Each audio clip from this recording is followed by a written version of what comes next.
સમુદ્રના પેટાળમાં અનેક પ્રકારના જીવ વસે છે, જેમાં હજારો વર્ષોનો ઇતિહાસ શંખ અને છીપ સાચવીને બેઠા છે. સામાન્ય લાગતા શંખ અને છીપની હજારો પ્રજાતિઓમાંથી વિવિધ આકાર, રંગ અને ડિઝાઇન ધરાવતા શંખ અને છીપને સંગ્રહિત કરવાનો શોખ ધરાવતા નવસારીના તલોદના પટેલ દંપતીએ ઘરમાં જ સમુદ્રાંશ શંખનું સંગ્રહાલય બનાવ્યું. સાથે જ શંખ વિશે અભ્યાસ કરી તેને લોકો સુધી પહોંચાડવાનો પ્રયાસ પણ કરી રહ્યા છે.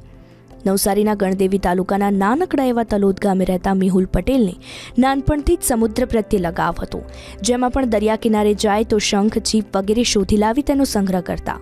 વર્ષ 2007થી મેહુલે સારા પ્રમાણમાં શંખ અને છીપ સંગ્રહ કર્યા. તેમનો શોખ 7 વર્ષ બાદ જીવન સંગીની હિરલના આવ્યા બાદ બેવડાયો હતો. 10 વર્ષો દરમિયાન મેહુલ અને તેમના પત્ની હિરલે ભારતના મોટા ભાગના દરિયા કિનારાઓ અને વિદેશમાં થાઇલેન્ડ, ફિલિપાઇન્સ જેવા દેશોના સમુદ્ર કિનારાઓની મુલાકાત લઈ 5 સેન્ટીમીટરથી લઈને 2 ફૂટથી વધુના લંબાઈના શંખ અને છીપલાઓ, શંખમાંથી મળતા ગોમતી ચક્ર, પૃથ્વીમાંથી મળતા શાલિગ્રામ, કોળી, મોતીનો સંગ્રહ કર્યો. પટેલ દંપતી પાસે 760 પ્રજાતિના 5500 જેટલા શંખ અને છીપનો સંગ્રહ છે, જેને પોતાના બેડરૂમમાં જ ગોઠવી એક નાનું સંગ્રહાલય બનાવ્યું છે. દંપતીએ શંખ, છીપ વિશેનો અભ્યાસ કર્યો. આકાર, રંગ, વજન, ડિઝાઇનને ધ્યાને રાખી પ્રજાતિ અને માહિતી પુસ્તકમાં સંગ્રહિત કરવાનો પ્રયાસ પણ કર્યો. સાથે ગુજરાતી મેગેઝિન સમુદ્ર પટકથા પણ શરૂ કરી.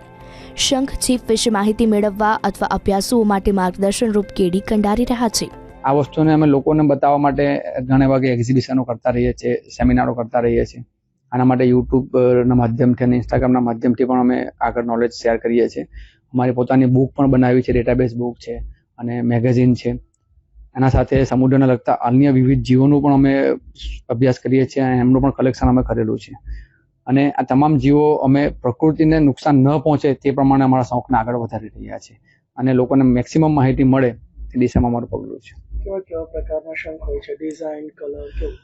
ડિઝાઇન, કલરની વાત કરું તો મનુષ્યની કલ્પના ન હોય ને તેવા પેટર્નો આપણને સમુદ્રના અંદર જોવાની મળે. કુદરતની રચના એટલી જ અદ્ભુત અને અકલ્પનીય છે કે માની ન શકાય.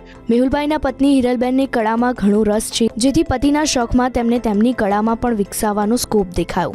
જેથી હિરલે મેહુલને સહયોગ આપ્યો અને શંખના સંગ્રહ સાથે જ શંખ, કોડી, મોતી વગેરેનો ઉપયોગ કરી વિવિધ showpiece, jewellery, art piece, utensil વગેરે બનાવવાની પદ્ધતિ શીખી.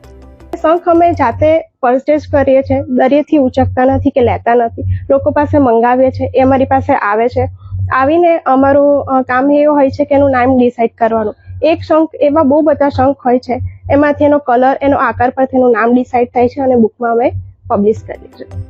સનાતન ધર્મમાં શંખ વિશે અનેક માન્યતા અને અવધારણા છે, જેને પણ વૈજ્ઞાનિક ઢબે સમજાવવાનો પ્રયત્ન આ પટેલ દંપતી કરી રહ્યું છે. ત્યારે શંખ, છીપ સંગ્રહ કરવાનો શોખ સાથે તેના વિશેની નાનામાં નાની માહિતી મેળવી વિદ્યાર્થીઓ અને લોકો સુધી પહોંચાડવાનો પ્રયાસ કરનાર મેહુલ અને હિરલ બંને શંખનું એક વિશાળ સંગ્રહાલય બનાવવાનું સપન સેવી રહ્યા છે.